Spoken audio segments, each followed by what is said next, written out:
我可以做小，但绝不能再今夜不明不白的跟了你。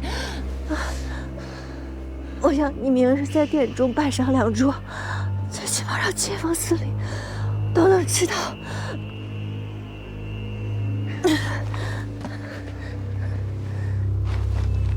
这有何难？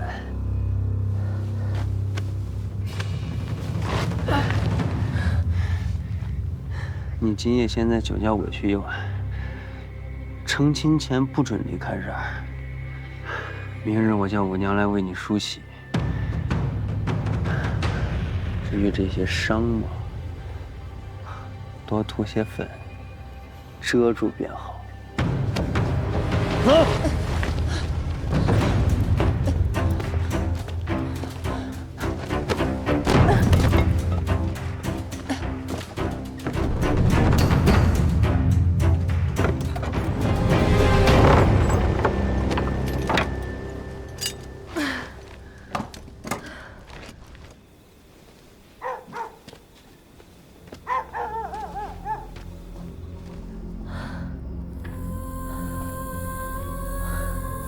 五娘，你这头发上有……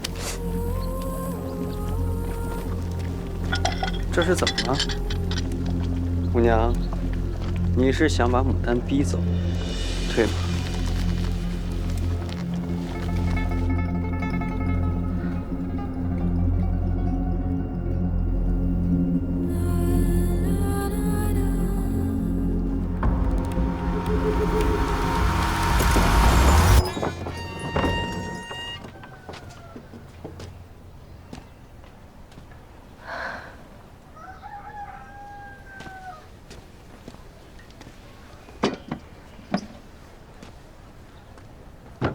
之前你故意针对我，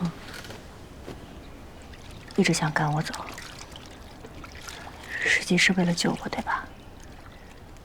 想必昨夜你已知晓王庆是何等禽兽了。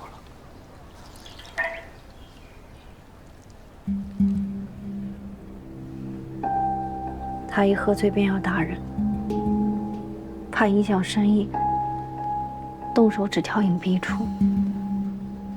若我敢哭喊尖叫，他便打得更厉害。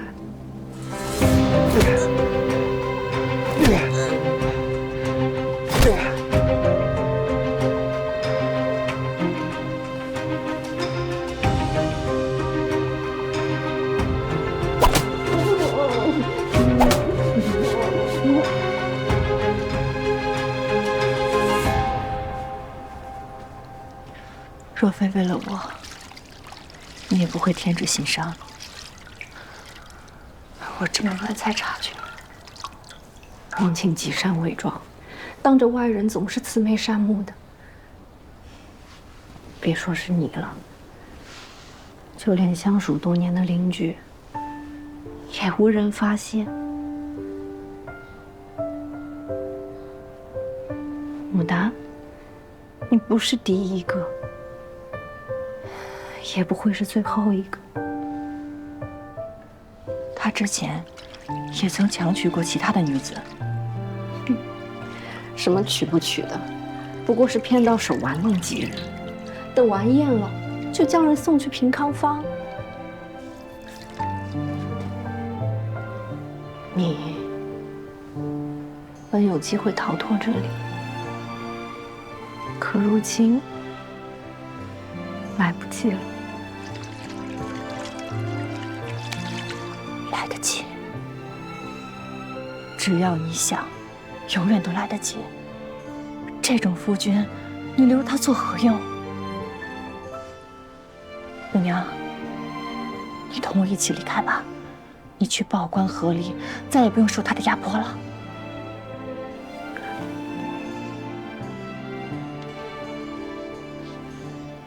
当初家里吃不上饭，父亲为了史大明的聘礼，将我嫁给了王庆。就是这史大明断送了我这一生。我是他明媒争娶的夫人，无论我逃到哪儿，都会被他抓回来。他不会放过我的。我已经被打怕了，我不想再挣扎了。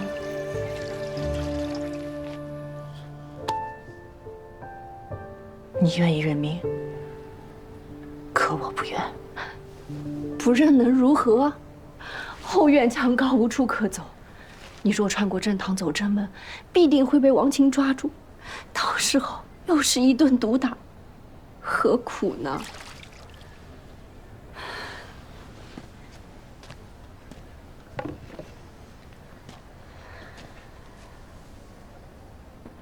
穿了吧。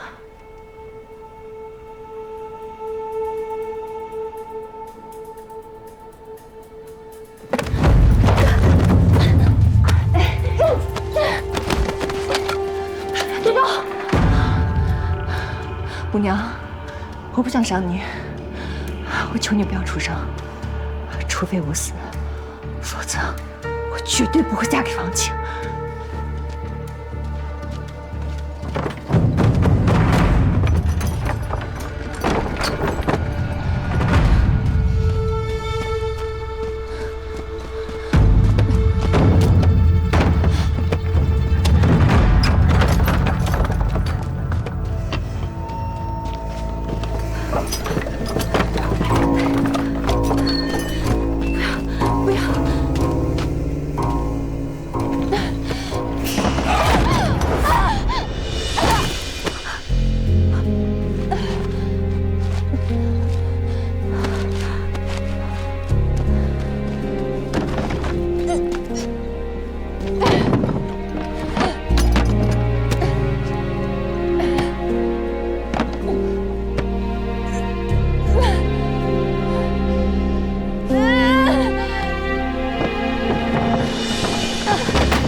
一起走吧，我是王琴的正妻，走不掉的。我已经认命了，你和我不一样，你还有机会，快逃吧！哎，走着。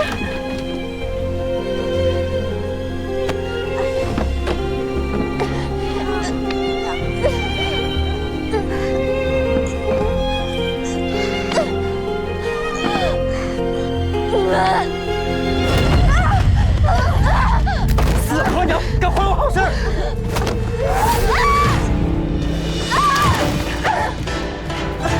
好啊你竟然敬酒不吃吃罚酒！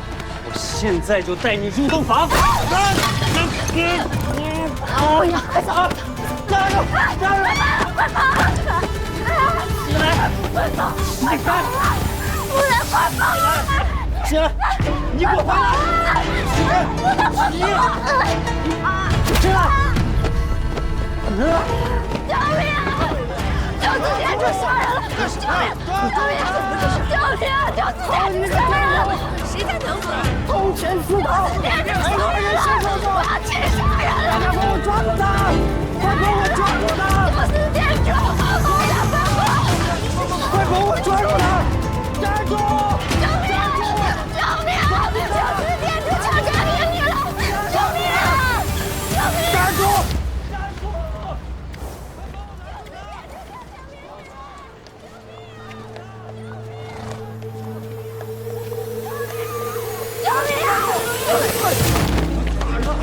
娘子，没事吧你？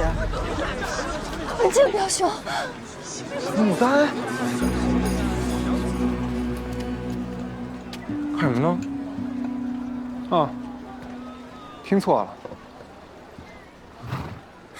随之莫不是招惹了哪家五方里的美娇娘，欠了风流债吧？非也，倒是对方啊，欠我严血的重金。哦，到底是什么人，还敢欠你的钱？前些日子呀，在洛阳遇到一奇女子，慧心巧舌，力气秋毫，本想起来给我管管账，谁知啊，人家瞧不上我。当日啊，她为了自由拼死一搏，也不知道有没有过上自己想要的日子。难得听见你对一位女子念念不忘，以随之的手段，何不驯服了她？好好的牡丹迎风绽放，折了便无益去了呀。走了。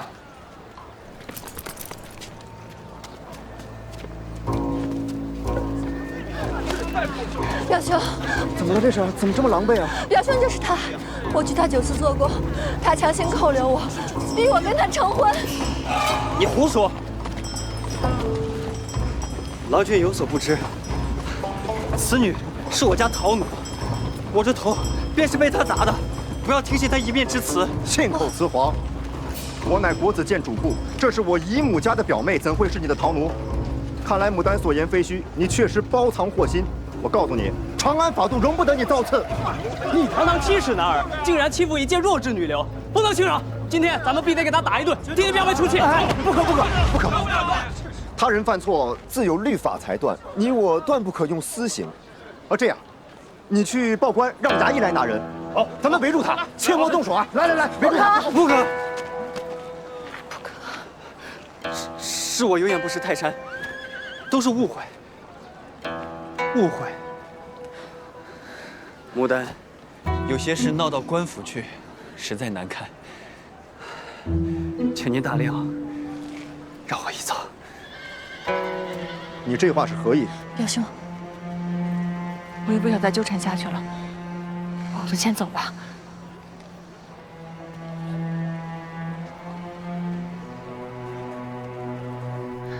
方才因为逃命，所以无法过多的解释。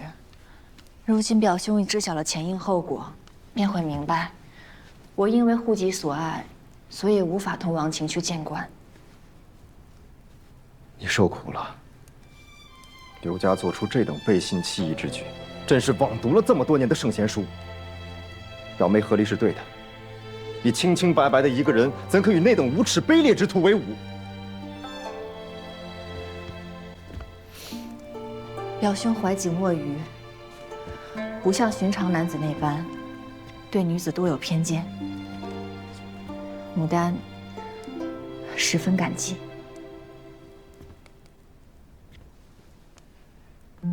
表兄，牡丹有一个不情之请，不知道可否答应？你我兄妹一场，有什么能够帮助你的，尽管说。因为户籍的事情，我实在难以寻到一个正经的活计。表兄乃是官场中人，不知可否帮我办一个假户籍，让我有一个身份？不可，国之法度绝不可因私而废。牡丹，若你是有别的要求，我皆可答应，可唯独这个我不能做。表兄还是像小时候那般，规行矩步。是我唐突了，不应该让表兄为难，无妨的。牡丹，你安心住下便好。你放心，我一定会照顾好你，不会让你再受苦了。表兄，从昨夜到现在，我一口东西都没有吃，肚子都有些饿了。哎，怪我，我这就去给你准备些吃食，你等着。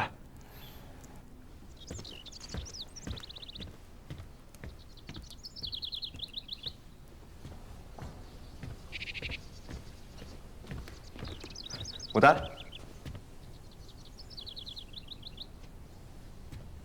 牡丹，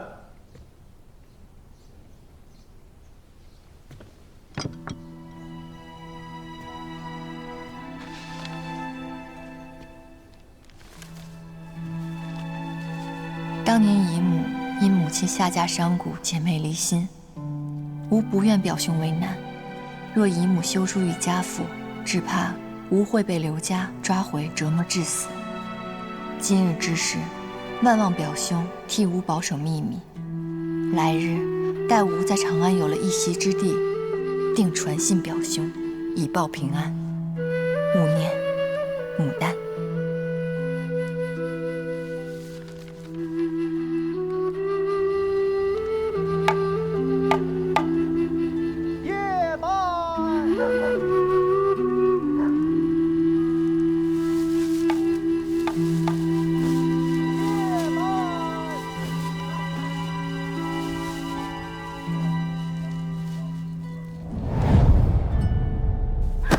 快放我！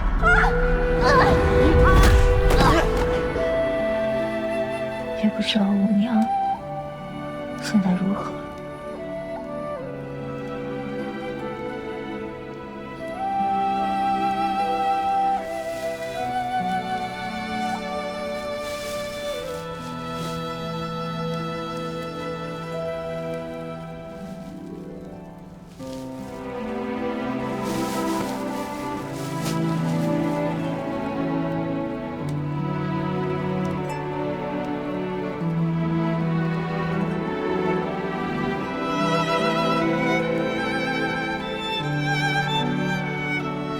玉若，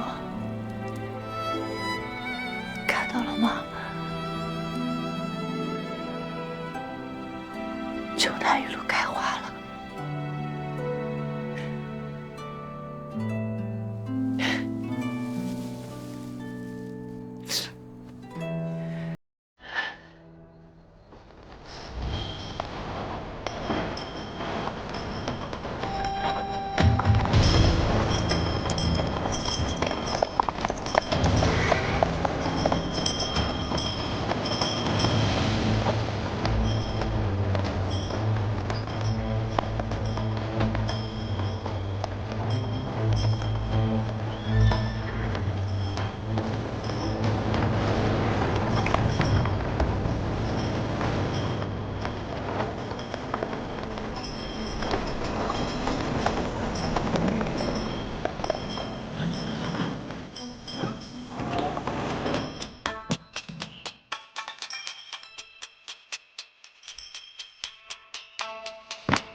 哟，户部尚书家的二郎，听我跟你阿爷问个好。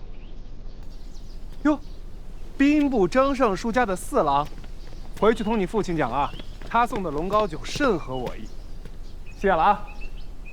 哎，你小子，理学之地何等庄肃，岂容跳梁小丑在此喧哗？若位学子若这般不敬心，何以成才？还不速速归位！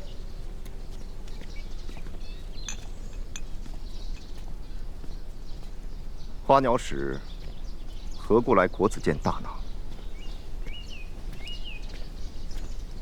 徐公，徐祭酒，前面是老师的楼阁，还请留步，莫去叨扰老师。徐祭酒，徐公，徐公，圣人龙体有恙，您就准了假吧。假惺惺的说请假，不过就是告知我罢了。听说前日你进献了一位弄猢狲的艺人，圣人这一高兴，让他做了承义郎。哼！如果圣人心里还有我这个老师，就不会被你哄得荒唐至此。哎，圣人就是被你这等小人给带坏了。都怪我。竟令徐公对圣人误会至此，若不解释清楚啊，让徐公和圣人离了心，岂不都是我的错？圣人因为政事啊都病倒了，因此内疚不已，特召宁王帮忙料理朝政。徐公啊，大可放心，这可是一根100年的老山参，徐公吃了定能在矍铄50年，圣人可离不了您啊。对如此口蜜腹剑之人，当以何书教训之啊？学生认为，当以上书斥之。字数不够多。周礼不错，为王建国设官分职，以左王君邦国，或坐而论道，或坐而行之，治教理政行事6职，而无一为之。当劝君军万民皆才用者，却纵军穷奢极侈；当见君挟万民生百物者，却纵军荒废朝政。哎呀，徐公你这个不善，徐公敬主事，徐公不正，老师不能，徐公不法，老师不便之人却安居庙堂，如此之有。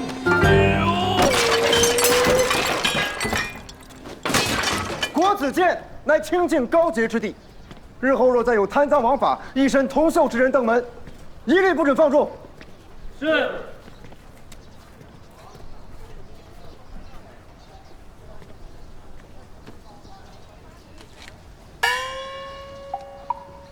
这些个好东西都不要，怕不是嫌命长。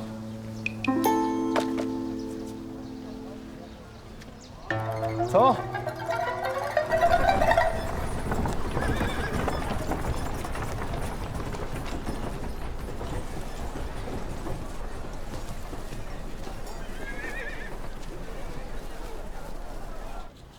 这花蕊花瓣皆为绿玉之色，如此佳品，你竟舍得？此花对我意义非凡，我想将它活当在此，等日后赚了钱，再将它赎回。若缺钱，娘子何不将那颈间的和田柔白玉当了？它可值钱的多。我想要的东西，一盆琼台玉露足可置换。看来娘子至此不为求财，那你想要什么？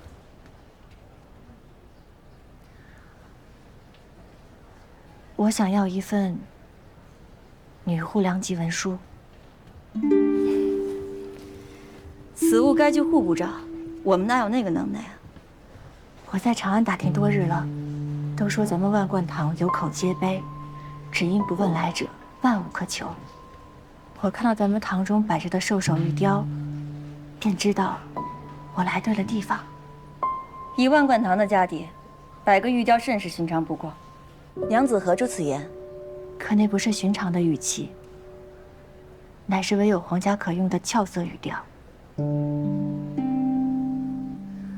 我无意冒犯，也没有恶意，我乃是诚心求取，日后愿用双倍的价格换回此花，店主又何乐而不为呢？娘子慧眼如炬，这生意倒有得一谈。不过这花，我只接受死的，也并非是我要夺娘子所好，只因这花是活物，死的我们可以立刻出手，而活的，若娘子还未凑够赎她的钱帛，花就被我们养死了，我们岂不吃亏？可我只接受活的。至于店主的忧虑，日后我可以定期来养护此花，绝对不会让它死掉的。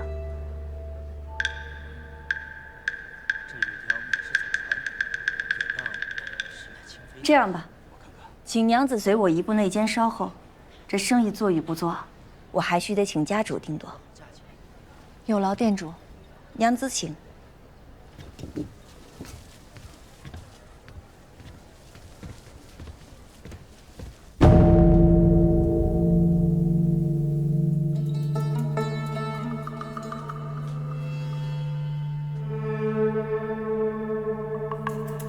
房中并无熏香之物，这幽微的香气从何而来？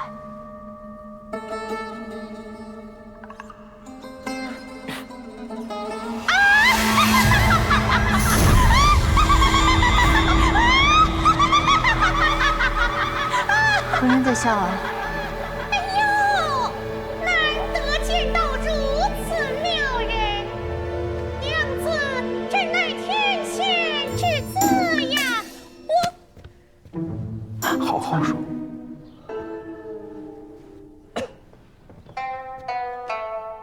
娘子心明眼亮，又工于养花，若是不留在我堂中做工，岂不可惜了呀？万贯堂的家主，果然如传言说的那样，神秘莫测，声音飘渺，有如谪仙，并是声如其人，人美心善，定不会为难奴家的。这单生意先不忙说，我对你这个人可是感兴趣的很啊！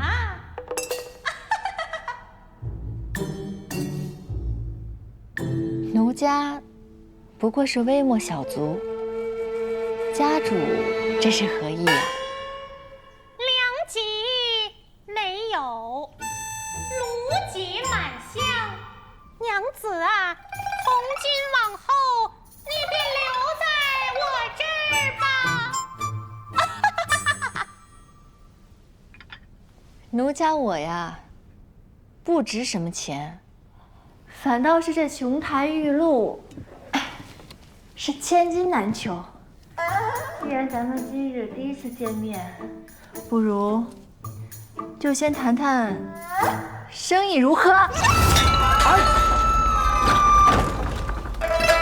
站住！口为发。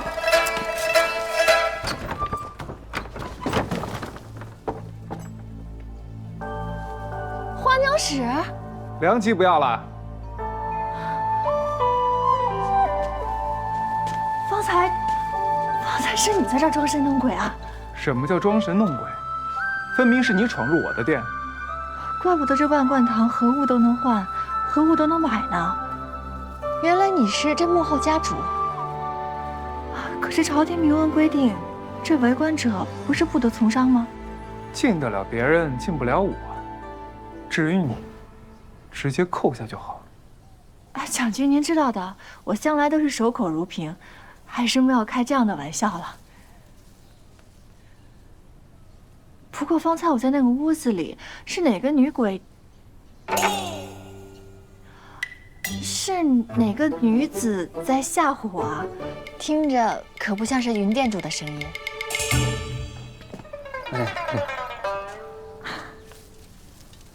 方才那人是川渝啊。我的侍卫技多不压身，小小口技没什么大不了的。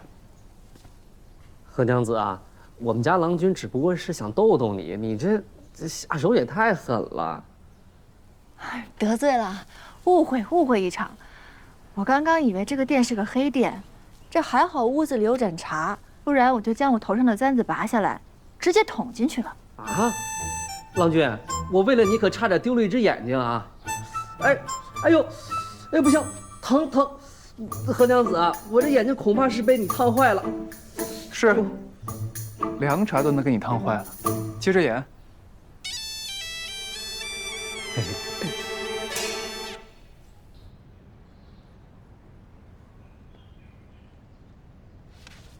咱们万贯堂最看重稀有二字，这琼台玉露是我跟母亲培育的新品，也算是稀世珍宝了。用20盆这样的花换1份良机文书，将军，您这是不是太黑了？是你有求于我。良机文书亦是千金难求，除了我这，你找不到第2份。将军，与你活当，欠的花可日后补上，已是格外开恩了。要不是我姨母不日来京做客，她又是爱花之人，我可不接这档生意。别忘了，展小人的谢礼你还欠着呢，20盆，不多。不瞒您说，将军您前脚刚走，这刘家就翻脸不认人了，家庄没还，还派人暗算。我这才身无分文的逃到了长安。要说这展小人，展的也不算是尽善尽美。要不然你好人做到底，10盆如何？你逃出刘家，不回自己娘家，千里迢迢跑到长安来做什么？我不想让父亲为难，更不想让他牵扯进来。既然我自己有手艺，为何不能自力更生呢？胸怀大志是好，只可惜手法稚嫩了一些。你一出逃之人，就算换上了假户籍，就不怕被家人寻了过来抓回去吗？能自有一日，便一日吧。还望将军能高抬贵手。这便是我抬的贵手，爱签不签？春雨，我没说不签，我没说不签，我这就签。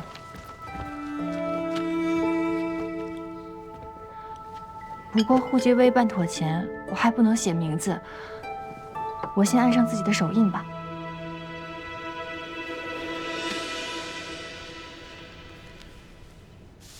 您看看。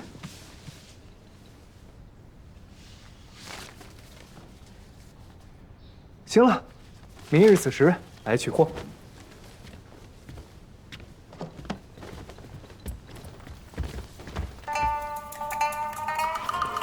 你跟着我干嘛？我上次为了办户籍，把我的一把预算盘都赔进去了，我这次可不能再有任何的闪失了。防着我还要说出来，你到底是怕我还是不怕我？啊，不，您上次帮我打赢了官司，我自然相信您不会害我的。那你还跟着我？我这不是怕您公务繁忙，一时把这件事情忘了吗？我就默默地跟着您，您放心，我绝不多言。不说话？不说话，您就把我当成一个环佩吊坠就行了。我出门带这么多吊坠，我沉不沉啊？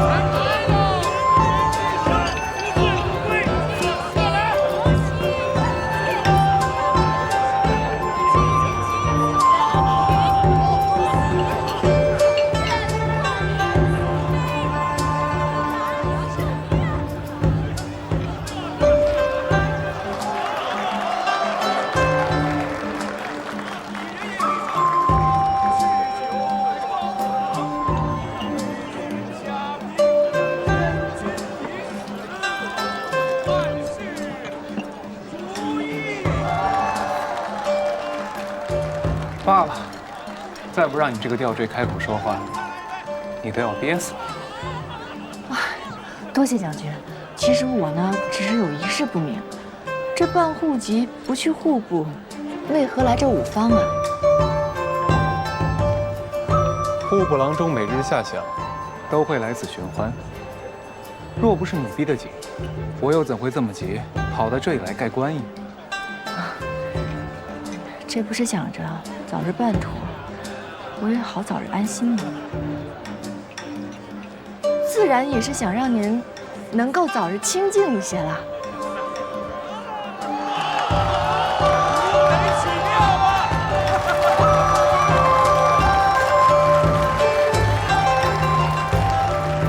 这五方都是男客，你也不会觉得不自在。嗨，反正这里也没有人认识我。我不算人吗？您在我的眼里那是能下金疙瘩的财神爷，不算是凡人。巧言令色。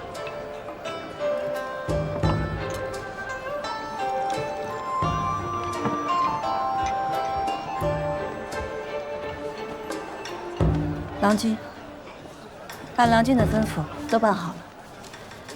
这摁了手印的欠条，也该签字了吧？这衙门果然是您家开的，将军这手段，这速度，奴家十分佩服。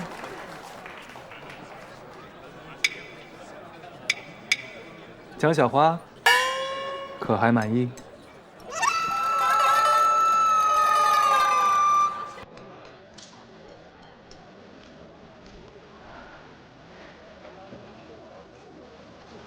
满意，满意。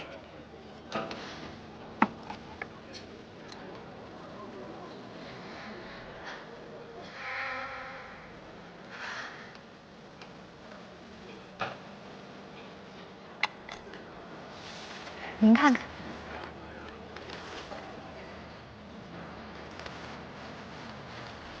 收起来吧。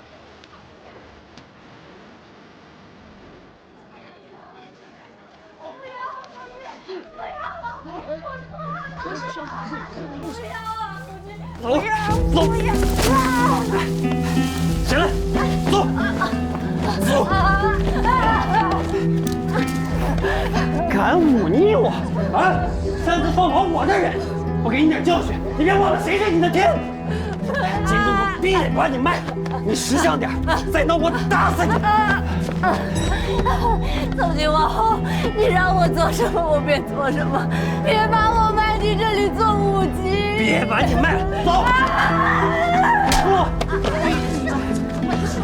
走！不要！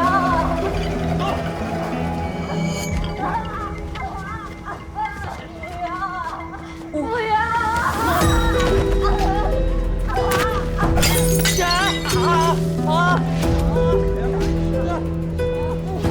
多谢。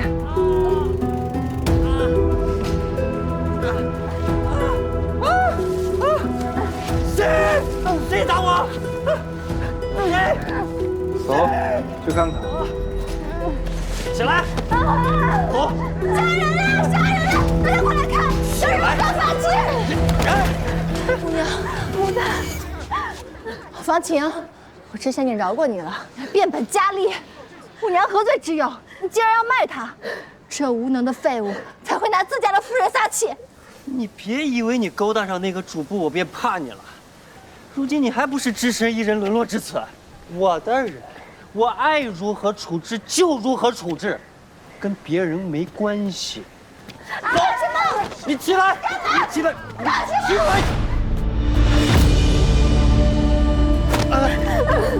你们干什么？你们干什么？欢云楼开门做生意，如今是不收新人了吗？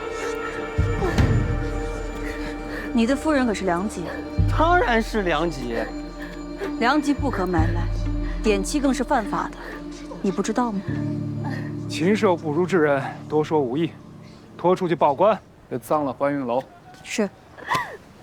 哎，行，我不卖了，不卖了。多谢牡丹，谢谢，快起来！多谢贵人，多谢，多谢！干什么？我带她回家呀。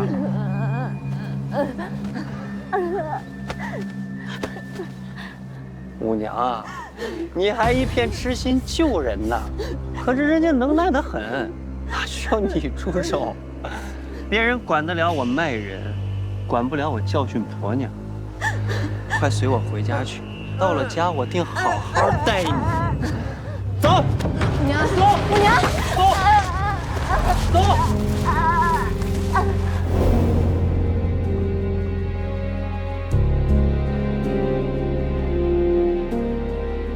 等一下！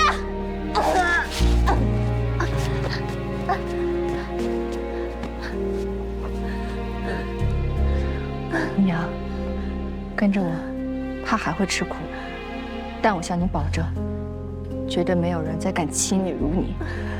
你可愿意同我一起生活？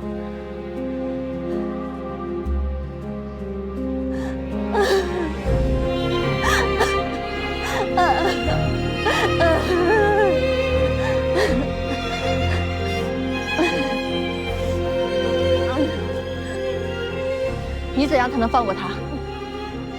给我10贯，我立刻写休书。好，我给你10贯，我要你写和离书。你怎样才能放过他？给我10贯，我立刻写休书。好，我给你10贯，我要你写和离书。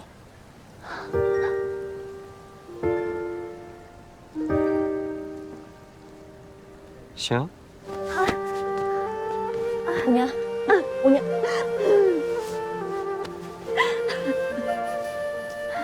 等着我。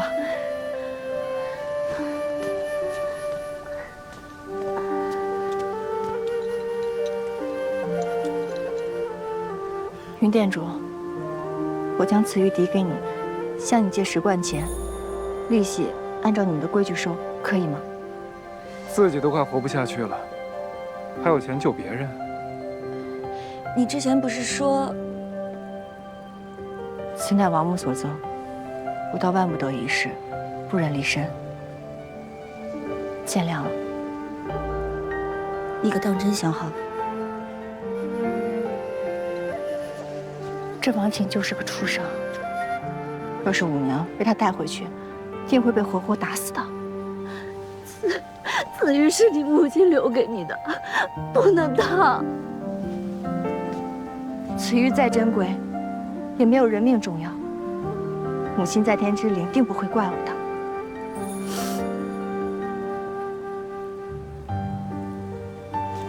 店主，我将此玉抵给你个人，等来日我赚完钱还是要赎回来的，可以吗？我愿借你钱帛，无需利息。店主仗义疏财，我感恩于心，但规矩不可坏。拿着。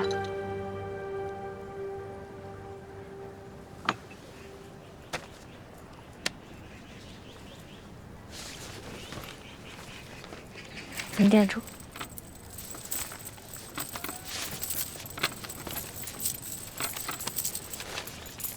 拿着。等等，你们的账算完了，云店主的账也该清一下了吧？花映楼一花一草皆花了大价钱，外人闹事踩坏了东西，云店主可别忘了让他赔偿啊！方才一时忙忘了，多谢郎君提醒。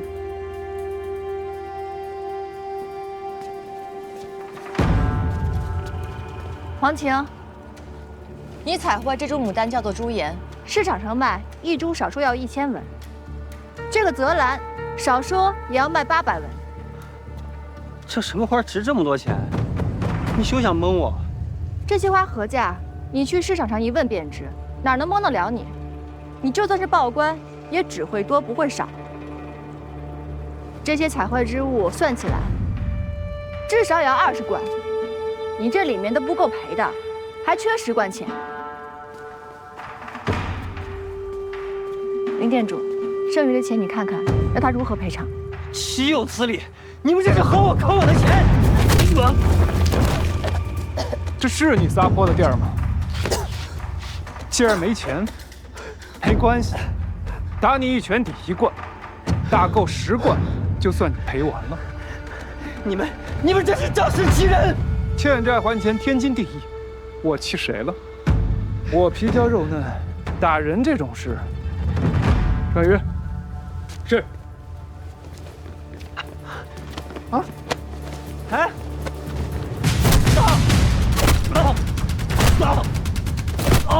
川渝，你没吃饭吗？这拳力道也不够啊！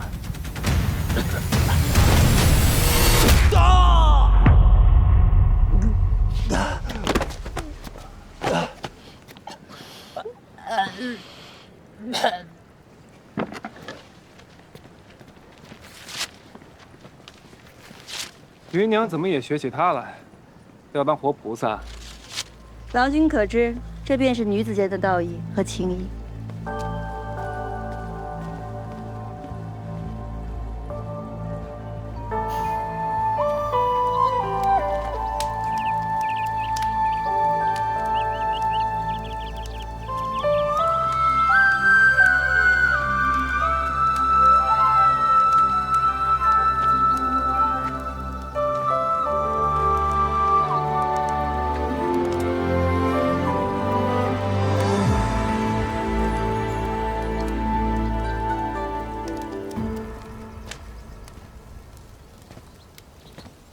五娘，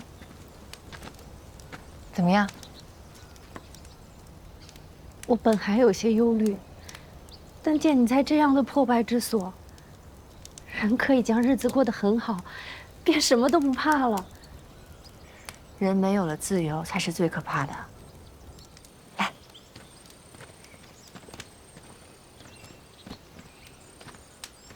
吃果子。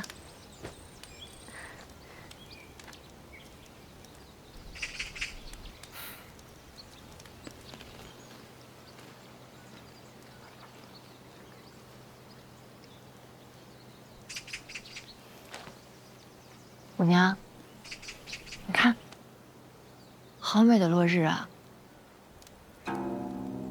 这么美的落日，照着琼楼玉宇的皇家士族，也照着破落残垣的平头百姓。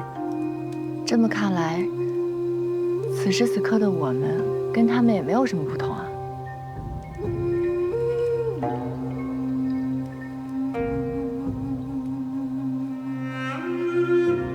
往日此时，我都在忙碌，从未想过抬头看一看。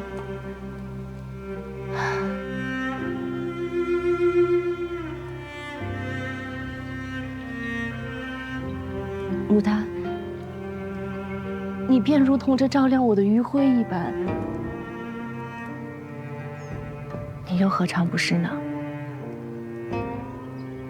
你明明那么怕王晴，却一次次的提醒我离开。明知道助我逃跑会遭受毒打，可是你还是为我撑起了旧痛。五娘，你比你认为的还要勇敢，还要善良。就是因为你当初救了我，我今日才能救下你啊！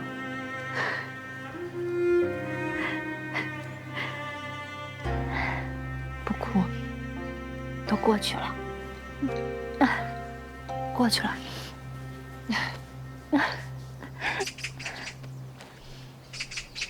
我们认识这么久，你还没有告诉过我你的全名呢。自出生起，爷娘只唤我做五儿，我并没有一个正经名字。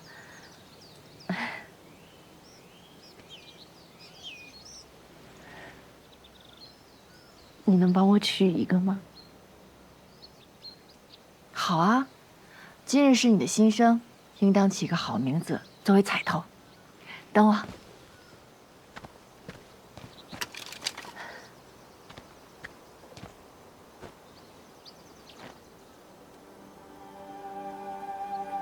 我希望你可以万事胜意，一生无忧。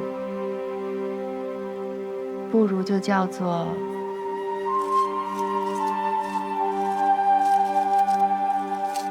胜。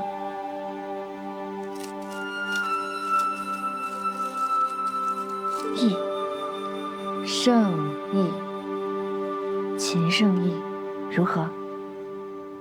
我虽不识字，但万事胜意，秦胜义，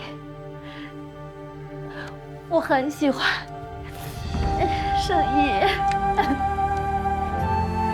秦胜义，秦胜义，胜义，胜义。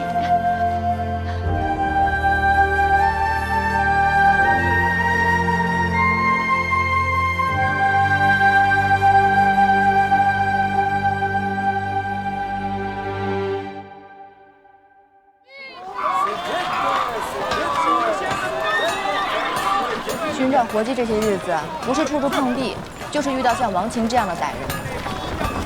若是我们想安身立命，就得自己当店主，这样才不会被克扣、被算计。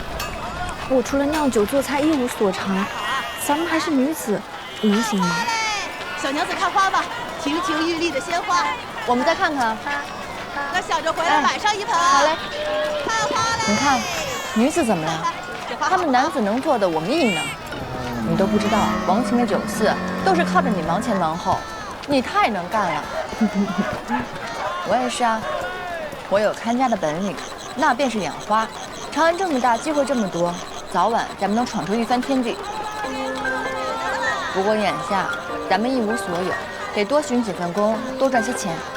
待到10月，若是本金攒够了，可以采买一批牡丹种苗，到时候自己开铺子。那这几个月我应当学得会种花养花了。这家的紫色牡丹开得可真美，这是名品吗？明烟子，少说要卖1000文呢。这么贵？哎，咱们要不要问问他们是否招工啊？能把名品牡丹照料得如此之好，想必是不缺好花匠的。看看那家。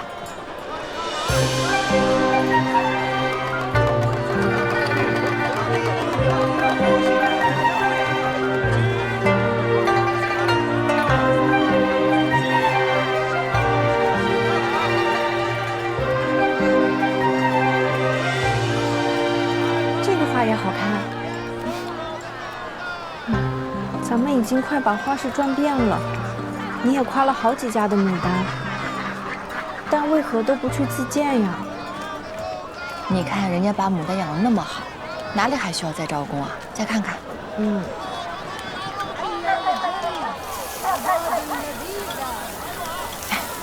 去那家看看，见机行事。好。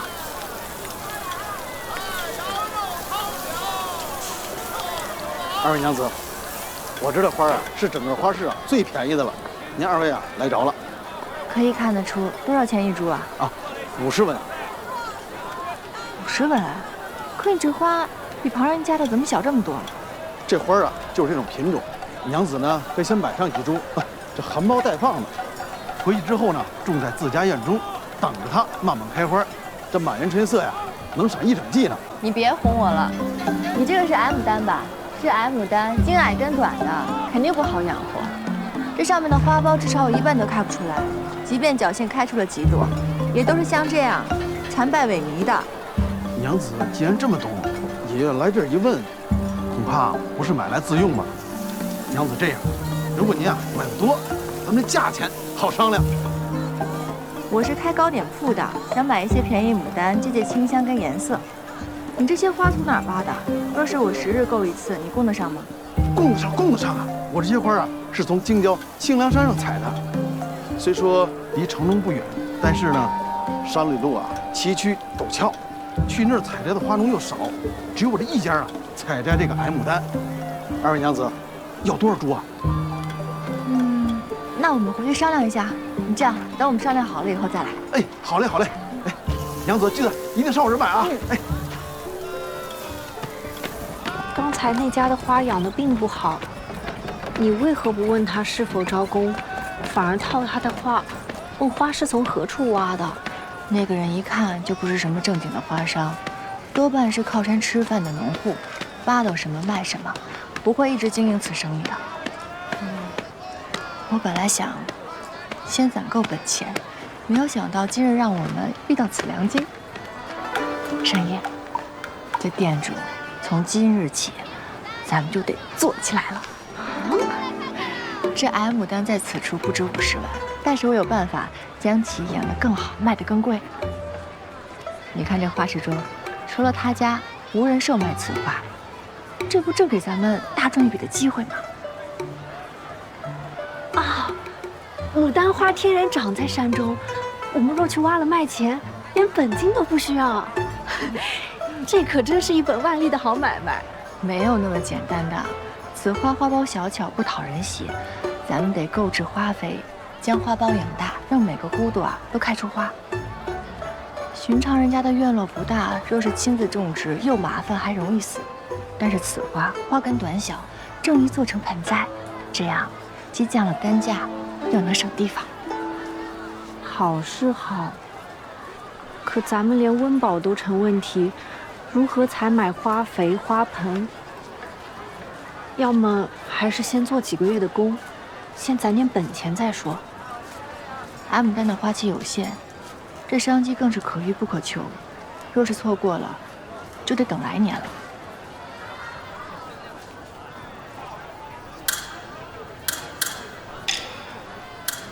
我想到了一条去财神爷家的路，倒可以一试。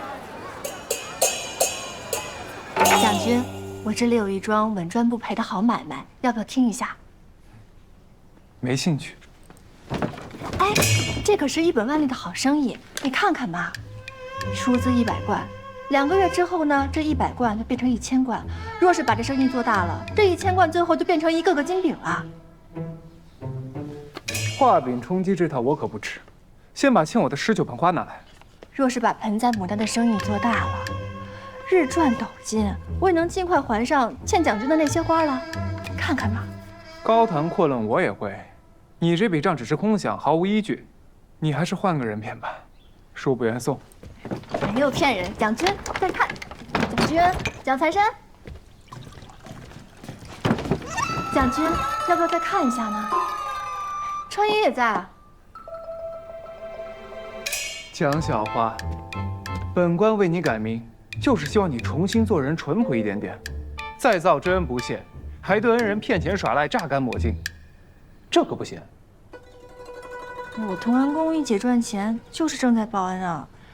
您不能因为我欠着您的钱，就对我的手艺跟能力产生偏见吧？古语有云：“星火燎原”，多好的生意都需要本钱呀，是吧？您再看看，再看看。哎，真当这是自己家了，越发的无赖了。让一下。蒋军，您忘了，当时咱们约定好了，今日我本来就是要照看这琼台玉露的。这几日雨水多，此屋呢通风不错，可是光照不足，不如将此花移到蒋府，找一个朝南的屋舍安置着，这样待你姨母前来的时候，就能看到此花盛开了。别人都是风流郎君、翻窗会佳人，你却是为了一株花，当真是个花痴啊！我翻窗为了花，亦为了他。这牡丹价高，能买得起的非富即贵，长安的寻常百姓家可没有买牡丹花的习惯。川渝所说的真是低价牡丹的商机。这长安的百姓，有谁不艳羡牡丹的华美啊？可是看得见买不起，更是无地栽种。而我要卖的这矮牡丹，长于荒野，植株精巧，若是做成物美价廉的盆栽，定是备受欢迎。如此成本低、利润高的天赐良机，蒋军忍心错过吗？牡丹可是有花期的，春日一过，你所谓的商机便没了。我正是要趁这个春日大赚一笔，攒些家底。至于花期嘛，40芳华取之不尽，牡丹下市了，我还可以卖别的花。蒋军，您见过我的手艺，我定不会让您亏本的。你这生意是走量，你就一双手，怎能料理得过来？何况上哪儿寻这么多的矮牡丹呀？无论是10株、100株或是1000株，只要能够赚钱谋生，我一人可以当10人用。况且我现在还有帮手，而那野生的矮牡丹在清凉山上四处可寻。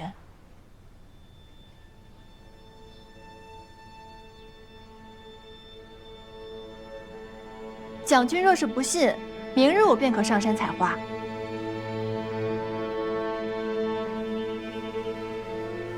清凉山险峻巍峨，你不会功夫的女流，上不去的。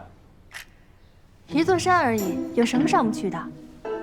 届时您看到了花，安下了心，咱们就将这生意的契约一签，击掌为誓，一言为定。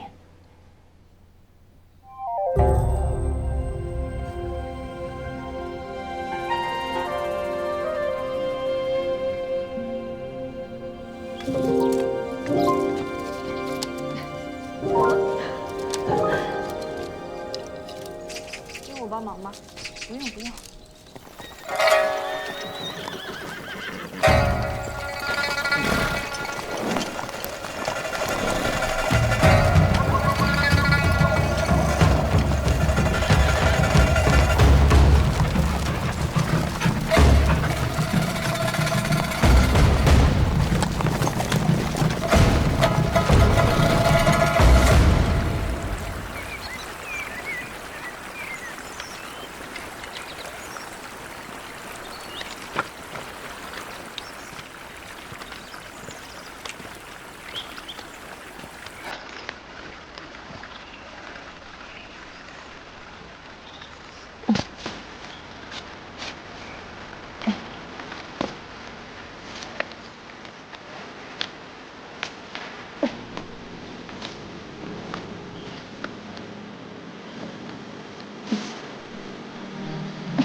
对。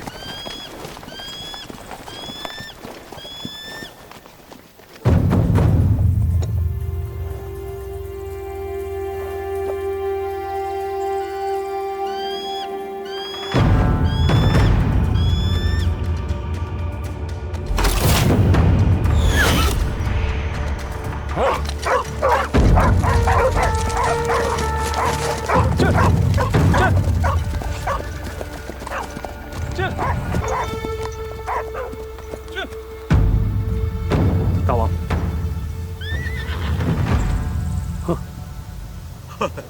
大王好剑法呀，穿墨而出，未损应身呐。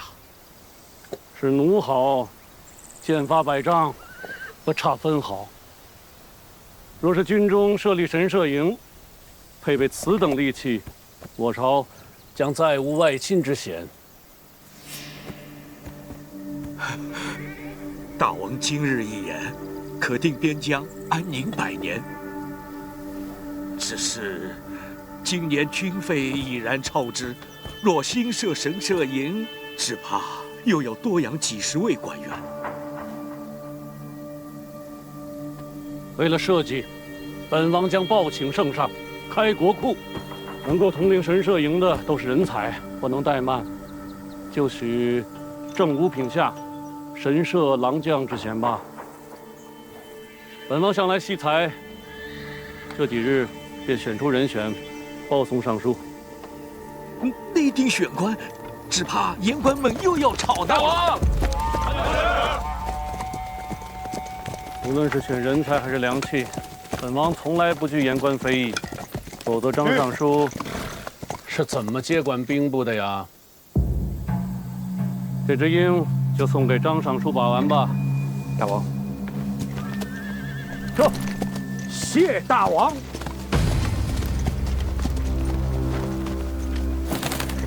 雄鹰何其凶悍，可若是没了眼睛，也只不过是个扑棱的畜生。尚书只需确保，军中之言是大王之言，各军臣服于大王，万事都有大王兜着。随之啊，国子监是讲学之处，徐祖平又是帝师，你可千万不要再去胡闹了。猜你的奏书都堆得比马都高了。冤枉啊！我是被圣人送礼告假去的，怎会是胡闹呢？那徐老头啊，还国士，我看就是一块榆木。他的学生啊，越是上奏参悟，圣人就越讨厌李振。哼！大王协助治理朝堂，百官就是大王手中的弓弩。这做弓弩的，就得知道主子心中的方向和猎物。蒋长阳说我爬不上蓝山，这没路，我便自己开路，这不爬上来了吗？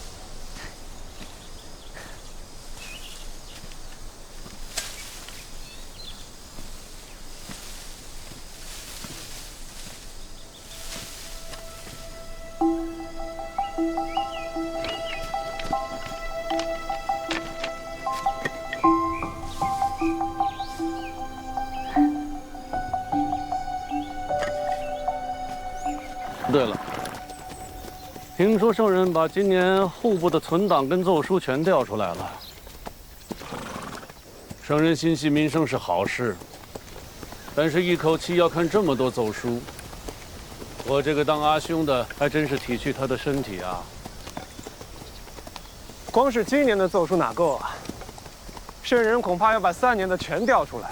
哦，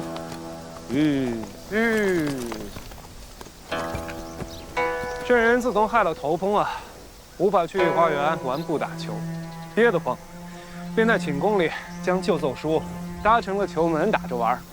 若不是我看得紧啊，只怕那玉玺都被砸开花了。这么回事？撤，这倒好办。明天我就让工部新建一所专供玩步打球的宫殿。我这个阿弟啊，自幼体弱多病，是该多运动运动。随之啊，幼珍可跟我时常夸你，说你斗虫击车，无一不精。你可得尽心侍奉，让圣人尽兴。当然。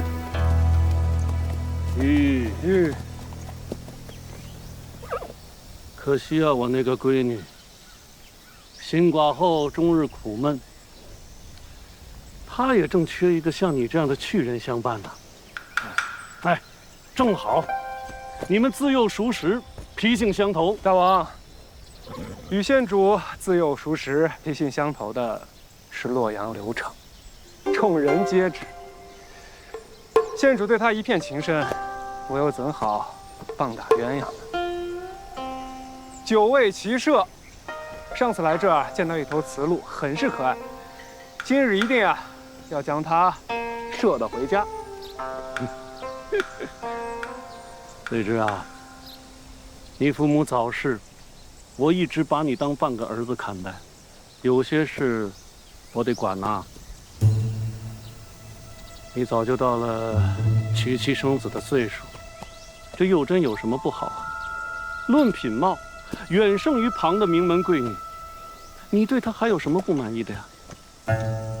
县主出众，我自然欣赏。只是我无人管束惯了，喜好古怪。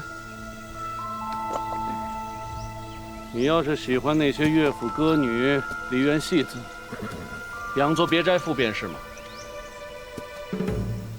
自从我做了这花鸟使这色艺双绝的乐姬，我已司空见惯。名门贵女呢，高傲雅致，与我这一身铜锈的俗人相看两厌。随之啊，你这些年流连欢场，从来不提娶妻生子之事，我真是好奇，这什么样的女子才能得你青眼啊？若真是要娶亲，我得寻一臭味相投之人，不必会琴棋书画，但要视财如命。这日子要能过到一处，玩到一处才行。你这是信不过本王，跟我说胡话呢吧？字字真心。我喜欢那种口舌凶悍、性情乖张之人，越是不成体统，越能出其不意。我府中人口稀少，若他能上房接我，闲来无事骂我两句，打我两拳，岂不热闹啊？若真有像你说这样的悍妇，定是嫁不出去的。嗨，随之，这娶妻要娶贤，切不可由着性子图一时之快。以本王看，我好像寻着那头雌鹿了。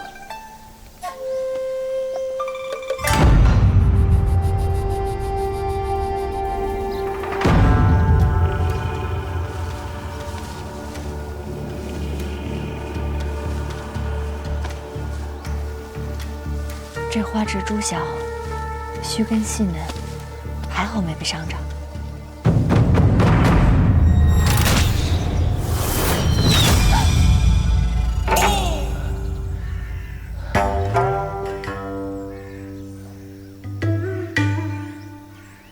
哎呀，我这准头怎么好像射着个人？皇家围猎，有人私闯禁区，死了也是咎由自取。来人啊！且慢，我看着像是个俏丽的小娘子，这等天降良缘，我可得去看看。走。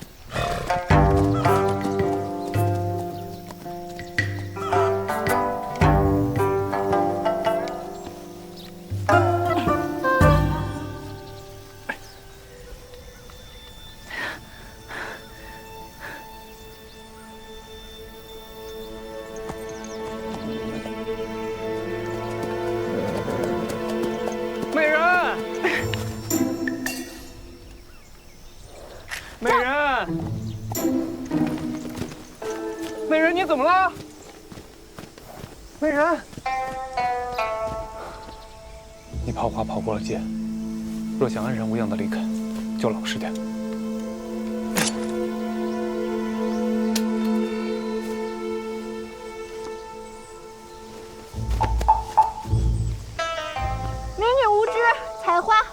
闯了此地，冲撞了贵人，还望恕罪。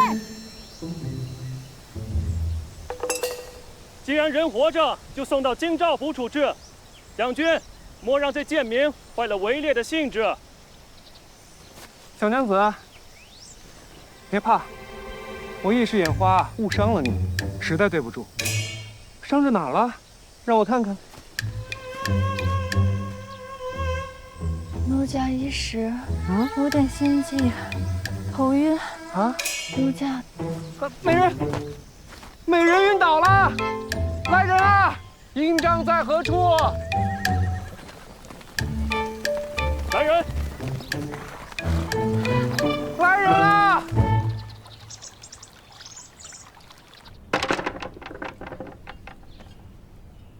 县主往日最爱纵马，今日怎么没同大王一起去狩猎？县主不去，我们也去不了。哎，见不着清凉山的春色，着实可惜呢。我看你俩呀，不是可惜那春色，你俩是可惜见不到猎场上的士族才俊。咱们不比县主身份高贵，有大王亲自向人择婿，何等品貌的男子寻不得啊！听闻洛阳刘家不远千里，已巴巴地送来了提亲纳吉之物，真让人艳羡呢。县主，这若是好事将近，你怎么愁容满面的？可是大王不允这门亲事。难道大王还是中意那蒋长阳？父王知道蒋长阳呢，是一个胸无大志的浪荡子。他看中的不过是他是圣人的心腹罢了。只是我心肥实，不可专也。这一次，无论父王如何的威逼，我都不会妥协的。我方才啊，牵着那蒋长阳的车，驾往清凉山去了。恐怕是大王要趁着这狩猎之日替你说亲。闭眼！奴婢这就备车。等车慢悠悠到了清凉山，他这件事就说定了。把府中最快的马给我牵过来。是。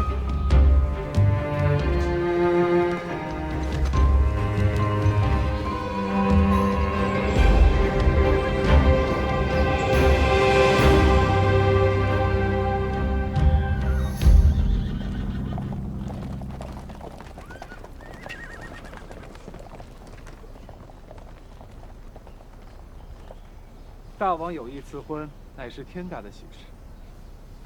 只是我醉心玩乐，亲情未定。若真行婚娶，既拘束了我自个儿，更是委屈了吉安县主，辜负了大王美意。若无妻无子，便如无根之浮萍，看似自在，实则孤苦无依啊！大王所言极是，我能有今日，皆靠大王栽培爱护。宁王府就是我的根，长阳怎敢忘怀？大王的心腹陈留守一直托您为其子陈章在长安谋个官职，可陈章科举失利，行事荒唐。大王有心提拔，却不能不顾及自己的美誉。随之，可是要为本王分忧啊！这是自然。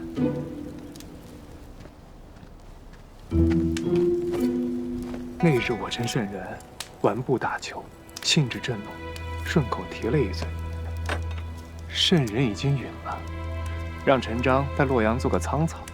他人不入长安，既堵住了那些言官的嘴，又能成全大王的爱才之心。这个姓陈的，他是聪明，托对了人。仓草，官职虽不大，但可以掌管一地之租赋、粮仓、田地，随之用心了。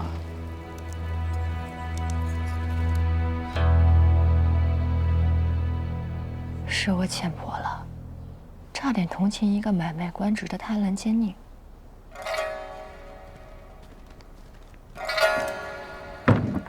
随之啊，今日围猎未能尽兴，你没有猎到雌鹿，本王倒是猎到了一头花豹。不能让你白来啊！等于你了。大王，县主来了。县主。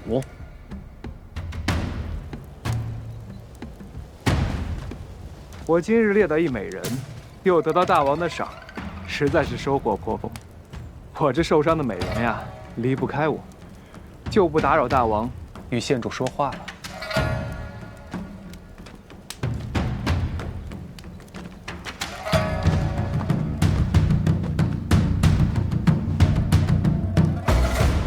哼，这个蒋长阳，当真是聪慧通透啊！可惜有朕呐，不争气。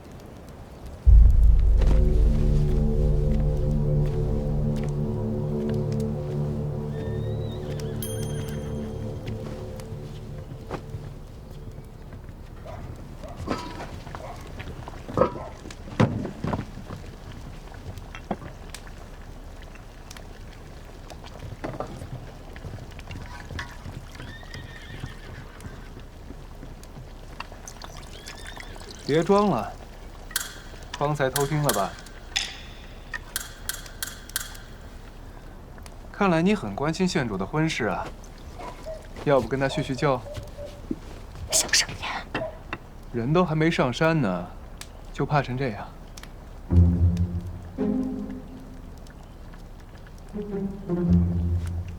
蒋军今日以我当脱身的借口，不言声谢就罢了，还要讽刺于我。清凉山上今日围猎，为何没有告诉我？都说了让你别来，你非要来，我又何必自讨没趣呢？上得来，便可以以我当借口脱身；上不来，便可以推了这生意。蒋军这算盘打的，连洛阳张氏江面的店主都听见了。幸好没让你遇上豺狼虎豹，否则都得赖在我头上。豺狼虎豹早就被你们射光了，哪里还轮得上我呀？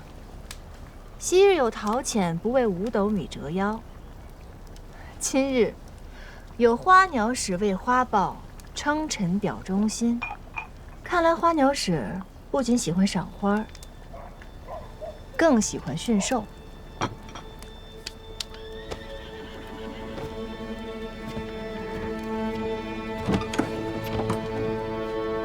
肤浅。